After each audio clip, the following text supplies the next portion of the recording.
Status, चाहे वो हमारा लैंड प्रोटेक्ट की बात हो, हमारी जॉब प्रोटेक्शन की बात हो, रिसोर्सेज प्रोटेक्शन की बात हो, कल्चर की प्रोटेक्ट की बात हो, वो चाहे 370 के फ्रेम में दे, चाहे 371 के फ्रेम में दे, हमें special status with statehood Jammu Kashmir के अंदर चाहिए, जिससे हमारे लोगों की पहचान, लोगों की नौकरियां, हमारी जमीनें, हमारे रिसोर्सेज, हमारे कल्चर वो एक सेफ रह सके। और हमारे यहाँ पे 370 का राग बार बार लिया जा रहा है।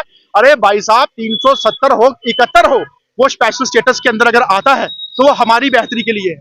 हमारे जम्मू के अंदर आज यूपी से, मध्य प्रदेश से, छत्तीसगढ़ से आके लोग नौकरियां अपना कर रहे हैं। आपके कितने लोग यहाँ वहां जाके लोकल बॉडीज में, जहाँ कंसर्निंग तहसील के अंदर नौकरियां कर रहे हैं 4th क्लास के रूप में। लेकिन ये लोगों को समझ कब आएगी कि हमें हमारा जम्मू कश्मीर बेहतर चाहिए, जो महाराजा हरि सिंह की सोच पे था, जो महाराजा गुलाब सिंह की सोच पे था, रणबीर सिंह की सोच पे था। और वो हमारे राजाओं ने हमारे तमाम कश्मीर, पीर पंचाल, हमारे चिनाब वैली, जम्मू, कठुआ, हर एक एरिया के लोगों को प्रोटेक्ट करने का काम किया। और उनकी सोच को आज हम नकारते हुए आज हम उन्हीं के खिलाफ हो गए कि हम चाहते हैं कि यहाँ पे प्रोटेक्शन होनी नहीं चाहिए, ना लैंड की, ना जॉब की, ना रिसोर्सेज की, ना कल्चर की। अगर आप उनके साथ नहीं है तो यूं समझिए आप महाराजाओं की बनाई हुई चीजों के खिलाफ हैं। लेकिन हम लोग यहाँ के हैं, यहाँ की मिट्टी में पले बड़े हैं, हम राजाओं की सोच विचारधारा के साथ खड़े हैं।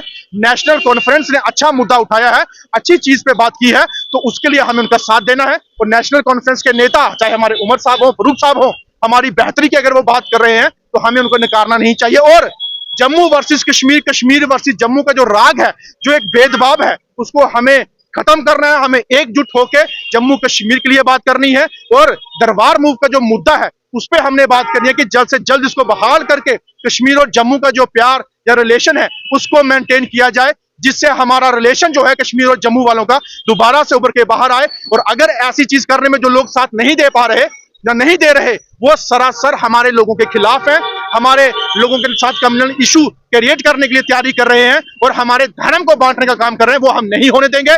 नेशनल कॉन्फ्रेंस अगर इस मुद्दे पे अगर आगे बात कर रही है तो नेशनल कॉन्फ्रेंस का हिस्सा हम हैं ही हैं, लेकिन उनके साथ अब जम्मू के अंदर, जम्मू प्रोविंस के अंदर एक बड़े पैमाने पे जो है नेशनल कॉन्फ्रेंस का झंडा जो है लहराने का हम काम। 370 को आज से नहीं, बड़ी पहले से मुद्दा बनाया जाता है। वो चाहे जम्मू कश्मीर की बात, चाहे महाराष्ट्र की बात हो, चाहे हरियाणा में हो, चाहे राजस्थान में हो, ये सिर्फ एक इलेक्शन एजेंडा बनाया जाता है। लेकिन 370 जब किसी रेजुलेशन के अंदर लिखा ही नहीं कि हमने पास करना कि नहीं करना, और कॉमन सेंस होनी चाहिए इन पढ़े लिखे लोगों को कि यूटी के अंदर आर्टिकल 370 कैसे पास हो सकता है।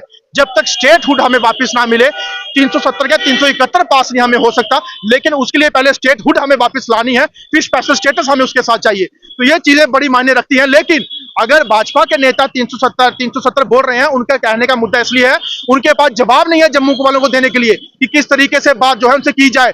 जहां जम्मू के लोगों को daily wagers, ASHA worker, mid day meal cook, SPO, तमाम जो पीएचई के हैं, उनको जो है जवाब देना है। उनको जवाब देने के लिए जो है 370 ये शोर शराबा डाल के गुमराह किया जा रहा है और कुछ भी नहीं। लेकिन हम लोग चुप नहीं बैठेंगे, इस पे जो है हम हमेशा खड़े होकर आवाज उठाएंगे और अपने जम्मू कश्मीर के लोगों को एकजुट होने का एक नारा भी देंगे।